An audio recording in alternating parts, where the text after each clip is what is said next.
ஃபுல்பர்ட். ஃபுல்பர்ட் France நாட்டில் உள்ள பிகார்டி என்னும் இடத்தில் பிறந்தார்.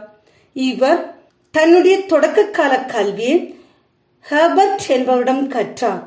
இந்த ஹெர்பர்ட் தான் பின்னாளில் திருத்தந்தை 2ஆம் சில்வஸ்டராக உயர்ந்தார். படிக்கும் போதே திறமையானவராக விளங்கிய ஃபுல்பர்ட் வளர்ந்து பெரியவரான பிறகு மிக சிறந்த கல்வியாளராக மாறினார். எந்த அளவுக்கு என்றால் அவரிடம் பாடம் கற்ற மாணவர்கள் அனைவரும் இவரை அன்போடு வணக்கத்திற்குரிய சாக்ரடீஸ் என்று அழைத்து வந்தார்கள்.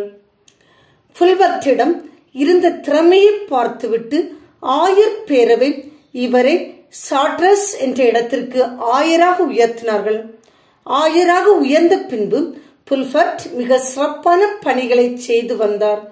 குறிப்பாக திருச்சபையின் சொத்துக்களை ஒரு சில பொதுநிலையினர் நன்றாக அனுபவித்து வாழ்ந்தபோது அதனை கடுமையாக விமர்சித்தார். அது மட்டுமல்லாமல் தவறு செய்த ஒரு சில குருக்களையும் ஏன் ஒரு சில ஆயர்களையும் கடுமையாக விமர்சித்தார். இதனால் இவருக்கு கடுமையான எதிர்ப்புகள் கிளம்பின.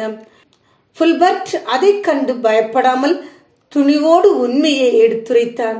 இவ்வாறு இவர் ஆண்டவருக்கு சான்று பகர்ந்தார். ஃபுல்பர்ட் மிக சிறந்த கவிஞராகவும் விளங்கினார். அதனால் இவர் மரியாவை குறித்து அதிகமான கவிதைகளை புனைந்தார்.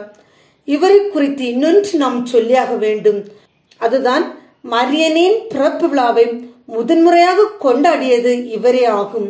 இப்படி பல்வேறு பணிகளை செய்து வந்த ஃபுல்பர்ட் 1029ஆம் ஆண்டு ஏப்ரல் 10ஆம் நாள் இறையடி சேர்ந்தார்.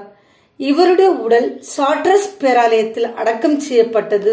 எனவே தூய ஃபுல்பர்ட்டின் நினைவு நாளை கொண்டாடும் நாமும் இவரை போன்று மக்களுக்கு நல்லவற்றை போதித்து இறைவனிடம் அழைத்து வருவோம்.